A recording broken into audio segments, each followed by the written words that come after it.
Good morning, good afternoon, and good evening to everyone joining us today. In just a few minutes, we will get started, but first, I wanted to cover some housekeeping items for today's webinar. Everyone has been muted. If you have a question, please ask it in the question window of the GoToWebinar. We will try to get to every question either individually or aloud during the Q&A session at the end. Once the presentation begins, sometimes people have issues seeing the slides advance. If that happens, you can just close the webinar and then rejoin. That usually fixes things. We are recording today's session and we will share the link with you after the webinar. It usually takes about a week for it to be available and posted to YouTube. So we are ready to get started with today's session. Joining us today is Angela Mahoney from the Mahoney Group. Over to you, Angela. All right, thank you so much and welcome everybody to a Lightning Platform orientation. There's quite a bit to go over, so I'll get through hopefully all of it, and then we'll have some time for questions and answers at the end of it. I do want to start off with, let's see if it'll progress, there we go. If for some reason you have to cut out early but you still have more questions, there are a couple of ways to learn more. One is to tweet at Salesforce Devs. We can try to answer questions. Or find us on Facebook, LinkedIn, YouTube, lots of different ways to see where we are, what's going on in the platform, and how to get more information. All right, my name is Angela Mahoney, and I call myself a cat herder because the nature of my work generally is working with other developers, admins, and business analysts to get different projects done. I can be found either on Twitter or you can email me directly. I have been on the platform for just over 10 years, and in that time became a Salesforce MVP a couple of years ago. I co-founded the Portland Developer Group about 8 years ago, we think, and then co-lead both Forcelandia developer-oriented conference that's coming up in 2 weeks in Portland, as well as radwomen.org, where we have some fabulous volunteer developer mentors that are teaching women to code. So this is my passion, and the Lightning platform gets me pretty darn excited, which makes me talk faster. So I'll try to make sure I moderate my speech pattern, but this is some pretty cool stuff. So what are we going to talk about today? There are a couple of things. I'll do just a brief introduction to what the Lightning platform is. We'll go over data modeling, custom objects, standard objects, things that come out of the box with Salesforce. I'll talk a little bit about custom logic, specifically Process Builder, and then Apex as well for 2 different options that you have for working on the platform. We'll delve into Lightning components then to make that information available via the Lightning App Builder so you can let your users see what's going on. We'll talk very briefly about APIs and then hopefully have time for questions. If you like what you hear and want a little bit more information, you've got some options over on the right through trailhead.salesforce.com. Trailhead is a really cool free learning tool that you can delve into modules and trails related to almost every aspect of the platform. It seems like they're coming out with them more and more, but you can definitely get more information. And if you're interested, the bit.ly Welcome Devs link has a trail mix that'll take a couple of hours to get you really started on your journey on the Salesforce platform. So take a look at those. All right, so what is the Lightning platform? Lots of ways to discuss it, but the thing that I like most about it is the philosophy of, how do you want to spend your time? Where are you going to spend your time? If you've worked on other platforms or even potentially in the legacy, the classic Salesforce, you might remember that you spent a lot of time working on the infrastructure of building out what your org is going to look like or what your database solution is going to look like, and not as much time creating the cool apps and ways to display the information that your users need. So the Lightning platform kind of flips that over so that there's less infrastructure to work with and you have a faster way of delivering the apps to your users, which is really cool. It just speeds things up. So when you're on the Lightning platform, it is the #1 trusted enterprise platform. I really appreciate that aspect of Salesforce because of all the work that they do so that we don't have to do that when we're deploying our solutions on the platform. Some of the things that I know I particularly enjoy, aside from the security of the data centers, when we're talking about infrastructure, replication, disaster recovery, we don't have to worry about that because Salesforce has it. But especially in this day and age, the encryption testing that they do and advanced threat detection, they've got a lot of ways that they're monitoring what's going on out there so that we don't have to worry about something happening to our data or people getting into our orgs. And then when we get into the application services, single sign-on is a huge piece. The ability to change and monitor our password policies for different types of users to make sure that we are letting in the right people at the right time. There's a very robust set of solutions for monitoring who or allowing who gets to see what type of data, or when they get to see it with field level security or the different roles, permissions, and profiles that we have. So it's a very robust platform to make sure that the right people are seeing the right things both inside and outside of your organization. All right. All right, so when we get into more of what the Lightning platform is, Salesforce is a multi-tenant platform, which lets them do all of the work to get the solutions out that we need so that we don't have to worry about the structure, and we can focus on getting the solutions out quickly to our business users. Okay. What else do I want to mention about this? Salesforce can be used in traditional sales environments, or maybe your organization works on managing, say, relationships with schools or tracking real estate projects. It's kind of the sky is the limit for how you can use the Lightning platform to serve your business users. Okay? So this is handled in with the custom data modeling that Salesforce has. And what this means is we can use different objects or tables to show our data. Salesforce comes with a very good set of standard objects like accounts or contacts, or if you're tracking business opportunities. But if your data needs include something a little bit more custom, you can go in and create your custom objects to serve needs. And that's something that we are going to take a look at today in our demo. So what we're going to be looking at, I'm going to switch over to my organization, is we're going to be working on an application to manage parks and manage animals, so that we've got something meaty to play with. And this is done in a free dev org. So Salesforce makes available developer orgs that have all the things you want to play with on the platform, so you can go in and test out different things. So in my dev org, what I have set up is two custom objects. One is called parks, and one is called animals, and this is where it's kind of intuitive. We're going to take a look at some information related to the parks that we're tracking, such as how large are they a protected animal reserve, which we'll check in a little bit. I have, for example, who their lead ranger might be, so anything that's relevant to the park that you have. The other object we'll primarily be working with is animals, and I'll go ahead and switch that over because we want to track, for example, which animals we're seeing. So some of the stuff that we can take a look at with the animals is it endangered? That's something that's interesting to us, and we'll be using that a little bit later on. So what I want to do is I'm going to go into setup and show you what that can look like when in a visual way. We'll give it a second to have Cody the bear pop up. And then I'm going to go into the schema builder to show you the relationships. See how my typing does. All right, there we go. So we want our schema builder. And this viewer lets us see what's going on with some of the objects that we're looking at. So for example, we've got our park object and our animal object right here. And currently they're joined in a junction object called animal sighting, because what we want to be able to do is show if we're in a particular park and an animal is sighted, how can we report on that and see which animals are in which parks? Now it's currently set up as a many-to-many relationship. You can see that here, where we've got a relationship here to the animals and then one to the animal sightings. And what I wanted to do is I'm going to go ahead and jump into what the animal sighting object is in our object manager to show one of the ways that we can relate data.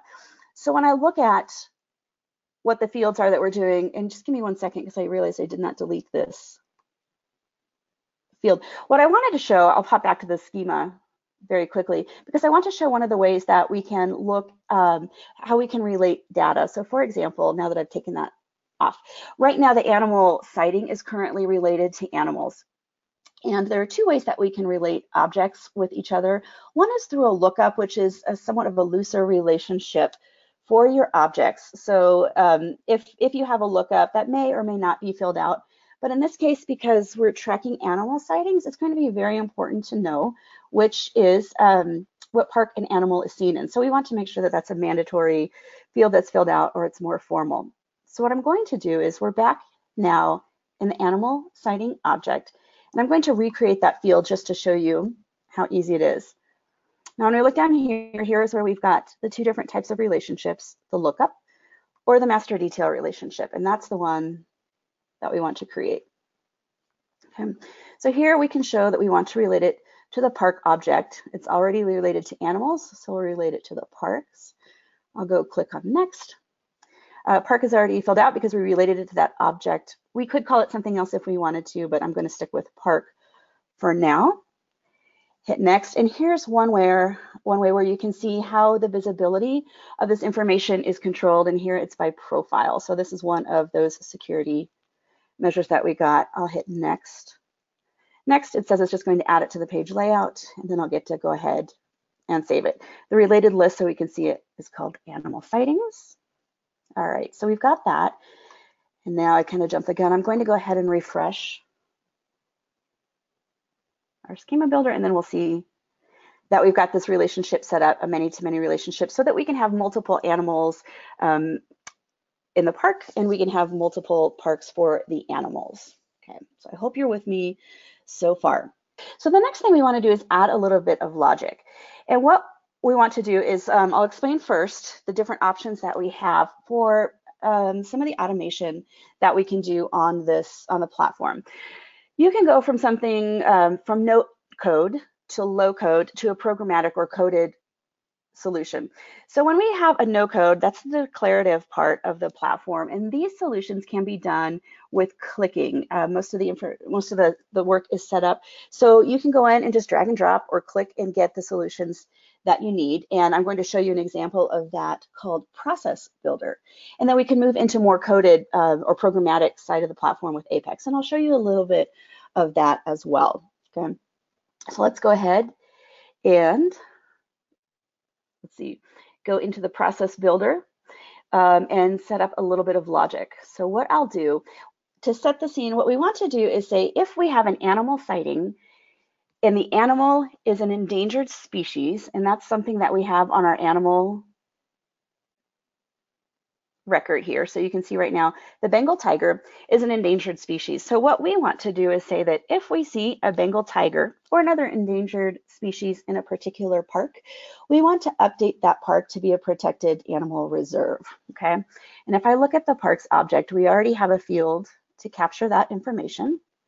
And right now it's blank. So basically, once we see an endangered animal at a park, we want this box to automatically be checked so that we don't have to do that. And how we're going to do that is I'm going to go into setup, close one of these down.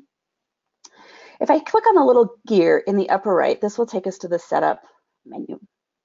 I'll give it a chance to come up here. And then I'm going to type in builder. We've got a few options there. And I'm going to create a process builder. So I will go ahead and click new. And what we'll do is call this process builder protected. Let's see if I can get it all typed correctly. Protected Animal Reserve Update, okay? And this is just creating the actual process. The API name will fill out itself. We can put in a description if we want to. And then what I want it to do is when a record changes, that's when we want to run this one. All right, so when we're looking at the process builder, this is where we can fill out what our criteria are, what we want to have happen, and on which objects. We'll start in the upper left with start. And what I want to do is have this fire off of animal sightings. Okay. And if you have a lot of objects, that search is very nice. And then we want this to fire when the record is created or edited so that we get our processes to go off. And I'll click save. Okay. We've got our process. Now, the next thing that I want to set up is the criteria. When do we want to have this trigger? When do we want to have it fired off? So we'll say for this one, the criteria that we're going to do is animal seen is endangered. All right, so we're starting that, and here is where I want if the formula evaluates to true. Okay, so basically we're saying if the animal that we see is endangered, if that evaluates to true, go ahead and do this action. And the field that we want is, we're going to look at the animal. Let's see if I get this correct. Endangered. Okay, so we've got that. It's a Boolean, so it's a yes, no, it's a checkbox. We want to do that. And then I can either use the operator menu here, or I can just say equals. and this one I know is true.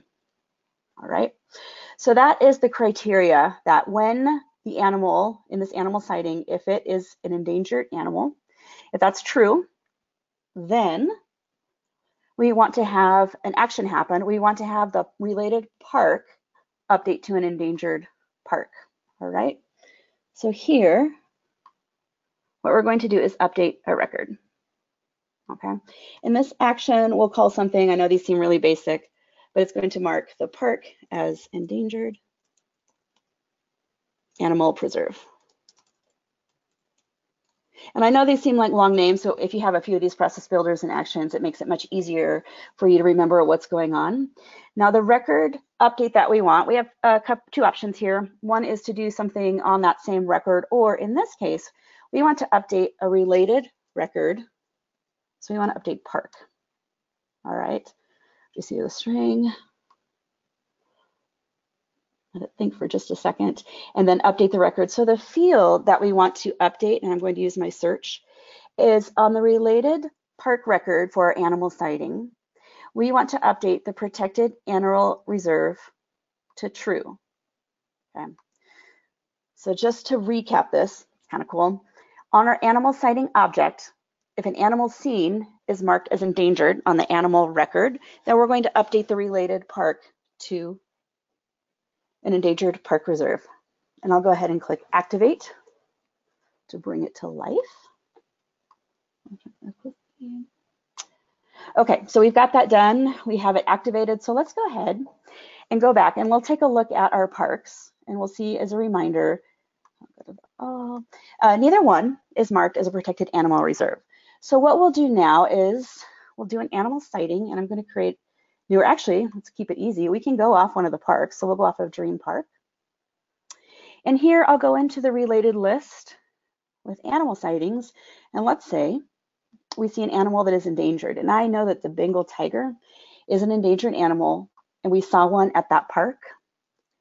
So we've created that record. And now I'm going to go back to detail, refresh it. Let's see if I did this correctly. This is where you know. Okay, so if you notice, this checkbox now marked that the Dream Park is a protected animal reserve because we had an animal sighting on our related list. We can see this of the Bengal tiger. The Bengal tiger is an endangered animal. So it's really cool. The process builder gives you a lot of power with pointing and clicking, and you didn't have to write a single line of code. One thing to mention is that in addition to Process Builder being able to update records, it can do a few other cool things. You can trigger it to send off an email, for example, maybe post to Chatter. So you've got a few different options, which is pretty slick. However, if we want to do something that is beyond the capabilities of Lightning Process Builder, we have another option. So as we move ahead from our no code option like Process Builder to low code, we can get into Apex, which is the language of Salesforce, to kind of extend what you can do with Process Builder. Its syntax is similar to Java or some of the C languages, in case that's what your background is. So if you've got those backgrounds, you can get up to speed pretty quickly. Apex, though, is specific to Salesforce and really helps you leverage the Lightning platform. So let's take a look at what we can do to manipulate some of the information that we've got.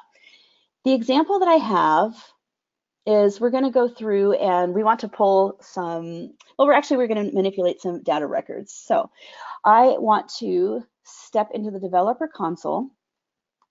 And the way that we get there is we'll go back up to the gear, and we want the developer console, which I have open in another window. It's telling me I'm a little slow there. So a quick geography of what the developer console window looks like is it has the main pane here, which is your workplace. You can go create or open other files that you've already been working on, other classes, maybe some of your components are there. We'll take a look at this in a second, testing. And then down below is where you'll find your logs, or if you're going to be working with some queries or want to see what problems are there in your code. Hopefully you won't see that too often, but it's quite handy. You can do quite a bit of work here. So what I'll start off with is I'm going to open the Open Execute Anonymous window. And why I'm doing this is to just highlight very briefly two of the different ways that you can develop on the platform. One is traditional, writing a class, which we'll do in just a second, or scripting. And one thing I'm going to do is just do the system system.debug for hello world, and I'm going to go ahead and execute that. The system.debug is a way that's going to let you put in, you can call your system object here and then put in a parameter, execute it, and then see how that went. So if I execute it, we'll give it just a second. There we go, I'm doing it. I can go in and see what is happening with this particular piece. So we'll let it load for a second. And it gives you information on what you've been running. So you can filter down if you want to your actual debug to see what's going on, but you've got quite a bit of robust information to see what events happened and when. All right, so it's a nifty tool right in Salesforce. However, what we want to do for this particular exercise is put in a class to start working with some of the data, okay? So I'm going to create a new class. It's going to be a park. See if I can do this. Okay, animal sighting, controller. All right, we'll go ahead. All right, so what it's done is it's initiated my class right there so that we can start putting some information in. Now, as you've seen, my typing sometimes can be a little wonky, so we've got it saved over here, and I'm just going to go ahead and paste it in. So we can try to minimize those errors. And then we'll walk through this just a little bit. Can you believe that? It's a copy and paste error. Oh, try it this way. There we go. All right, so as you can see, if we had any errors, it would have it down there as problems, but everything is fine. So what this class is going to do is it's going to be querying through some of our records, because what we want to do is return a list from animal sightings of what the images are for these particular animals. Okay, so you recognize we've got our title there. And one thing that's going to be a little bit different as I scroll down through what we're going on here is in line 4, we have @are enabled. And what that does is it makes this available in our Lightning component. So that's something that we need to have. So what we're doing here is we are iterating through the records that we have for animal sightings. We're grabbing the park ID, and what we want to do is select for the animals. We'll go through into the related list to get their names, the animal name right here, and the image link, which is what we really want to see, where the park ID is what we have up at the top. All right, and then create a list of animals to return. Okay, so I'll show that in a second. So basically, I'm going to go ahead and save that so that we've got this ready to go, because this is the back end. So really nothing exciting happens at this point. What we really want to do is go see how we can use that in our interface for end users, all right? And this is where we'll use the Lightning component framework. It's a nice, cool, as they call it, a modern event-based component framework. So what's neat about this is it combines both Apex and JavaScript and puts a lot of power, Apex on the back end, JavaScript on the front, to put a lot of power into the hands of your admins and your users so that they can use the component-based framework to display information on the page.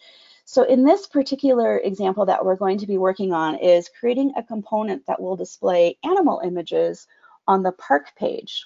Okay, so I'm going to walk you through high level how we're going to do that. And in this case, we're going to go back to the developer console. So we've got our class, we've got the data here.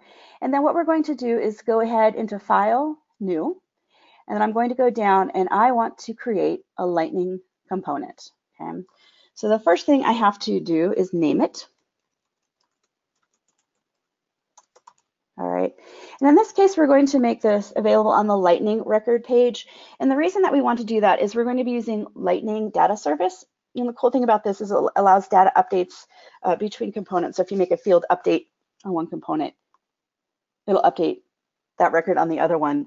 And I am going to do the same piece here, so you don't have to watch me type how it's going to be. So I'll put it in and then I'll walk through this at a high level. All right. And while I'm doing this, we'll let it sit there for just a second. I want to point out over on the right, when we create a Lightning component, you'll notice that there are actually 8 different files that you have the option of working on. And we're right now just going to be doing the component and the controller. Okay, right now the controller doesn't have anything, so we'll work on that in a second. Okay, but some of the other things that you can work on, maybe keep your documentation. If you've got CSS files, you can put those in. So we're going to keep this one though nice and simple and leverage the basic standard part of the platform. All right, so when I take a look at this, we're going to be starting with the controller for the Apex class that we just did. And then, you know, when we go down this object, we'll be talking about some of the attributes that we've got, similar to variables. If you look up at the top, I'll scroll over to the right a little bit. We have implement force has record ID, and this is also something that we need for the Lightning data service. All right. We also have a handler that initializes to fire off when this component is going to be used and display it on the page. Okay, so we'll be talking about parks as you've seen. We have the animals. And then in the middle of the page, here's where we're going to be grabbing the park ID, park record, and ask for the ID and the name fields here to place in the park attribute. Okay, so this is where we're going to be calling the information. And then I'll pop over and put this information in as well for our Lightning controller. Fingers crossed. Okay, and I'm going to replace this basic. Make sure we've saved both of these. Okay, so I've cut and pasted in the controller so you can see the do init function here, where we're defining the different variables for the actions and record IDs. Okay, so this should look familiar where we're going to be finding the animal images based on the record ID. Okay. It's important to point out this is going to be an asynchronous action, so we'll add our parameters and then we set a callback to enqueue that action. We'll grab the record ID, and then when that action receives the data from the server side, the callback's going to go run and find the animal images that we delivered in our controller back here, because that's where we're returning a list of those animal images that we want to show on the page. Okay. So these two pieces of code basically are saying we're leveraging the Apex class that we did with the controller to run through our animal sightings related to a park, and then we'll go ahead and return those so that we can list the images in this Lightning component that we've got on the page. All of this right now is happening in the back end. So what does this mean? You know, we want to be able to do something with it. So we'll take a look over here at the Lightning card. Okay, we have the data. Now we want to show it. So the Lightning card is part of the SLDS, or the Salesforce Lightning Design System, the visual part of this. And basically what we're going to say is this component is going to say what animals have been spotted at the park, and it'll include the name, and then it's going to iterate through the animals and the animal images that we called for in our controller and display those in the component on the page that we want to put it on. And in this case, we're going to go ahead and put it on the park page. All right, so if I go back to this, we've seen how you can write your component, and now we want to make it available to our end users on the page. And we can do this through something really cool, the Lightning App Builder, which is a WYSIWYG editor. So what you see is what you get, and click and drag standard or custom components onto our pages. And when I first heard about this a few years ago, it seemed too good to be true, but it's actually not. So let's take a look at it. What I'm going to do is, as I said, we're going to be putting this on parks. Okay. So if I'm on my dream park, what I can do is go up again to the gear shift. We'll go into setup.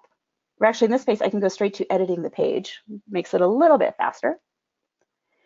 And what we see here is the Lightning page layout editor. Okay.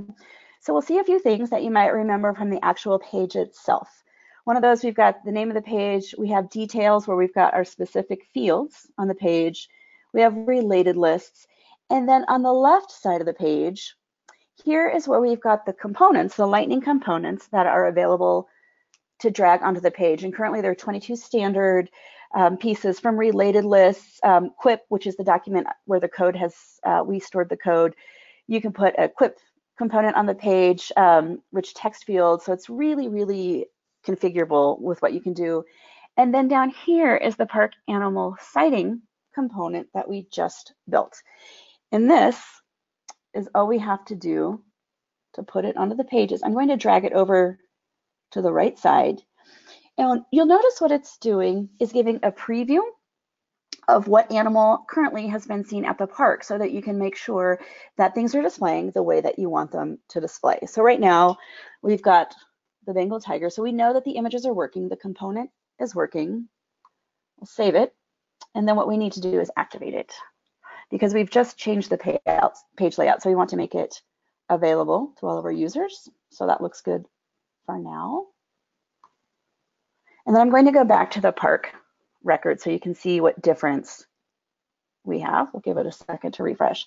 So now what this component here is doing is saying that this animal has been spotted at the dream park. One thing we can do then, let's test it out and make sure it's not all smoke and mirrors. We're going to go ahead and create a new animal sighting. I think I was doing that pretty quickly. What I did is I went to the related list and then I moved down to the animal sightings, and we're going to create a new one using this junction object. And if you remember, it's a pretty basic object. So we're at the dream park. It automatically filled that in. And then these are the options for animals that we have. Why don't we go ahead and say we saw a pigeon? And we'll go ahead and save that record.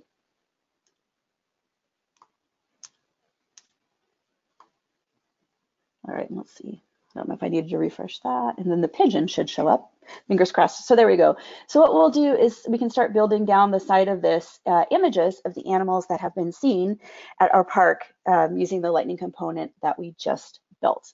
I think this is pretty cool because what it means is without writing, once you've written the code, of course, for the component, you can go ahead and then let admins go in and create all sorts of page layouts just by dragging the components standard or custom that you've developed on your platform.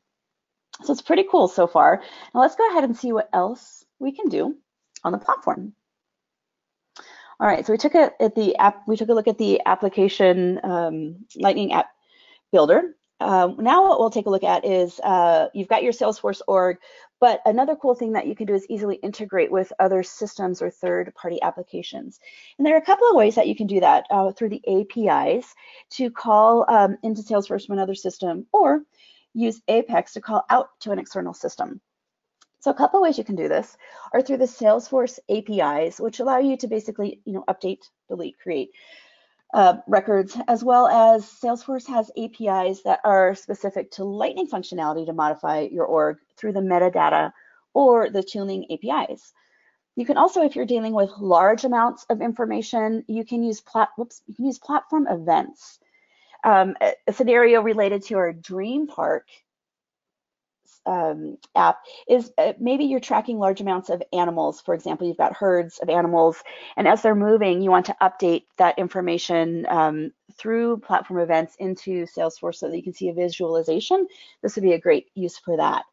Finally, most of us are mobile. I think we all carry our phones around all the time. So if you have users on your system, know that everything that we've covered so far is available on the Salesforce app for the iOS or Android to keep making sure that you can scale, they're scale automatically and they're responsive on your phones or tablets, which is out of the box standard functionality. However, if you want to do something completely custom, you absolutely can do that through the mobile SDKs. What these do is help make it easier for granting their authorization and access to your org for another level of customization. So you've got quite a few different options to integrate your data and present your information to your users. And going even a little bit further is the Heroku platform. This is part of the Salesforce platform, but what Heroku can do is run other languages that you might be more familiar with if you're more particular to Java or Node. You can write in something that you're familiar with and then use the Salesforce APIs or Heroku Connect to share this data back and forth. So it opens up the platform for more processing power if you've got more data or more processing needs that you can get out of Salesforce. So I know that was a quick review of or an orientation to the Lightning platform where you can go in and customize your objects to meet the needs that your users have. You can make custom components available on the Lightning page layout so that your users can see the information when they need, easily where they need it. But what if you want to learn more? Because this was just kind of a high level review of what the Lightning platform can bring to you. So let's take a look at some of the options that we have for extending, not extending the platform, but extending your knowledge. One option you have is taking a look at the dreamhouseapp.io. So what this is a cool scenario where the scenario is you want to take a look at what processes are available to you or see some examples of code. And the Dreamforce application has some of those examples, and it's starting from the idea that you want to sell houses. So potentially if a house comes on the market, maybe you want to update your Slack channel of what is out there. So it's a great place to go to kind of dream about what you can do on the platform and play around a little bit with something that's already set up for you. Okay. You can also take a look at what's out there on the App Exchange. This is a really cool way to solve problems right away because it's where you can find different applications that other providers have created for you. Either they've created them on the platform or they've created particular smaller applications that can help augment what you have been doing in your own organization.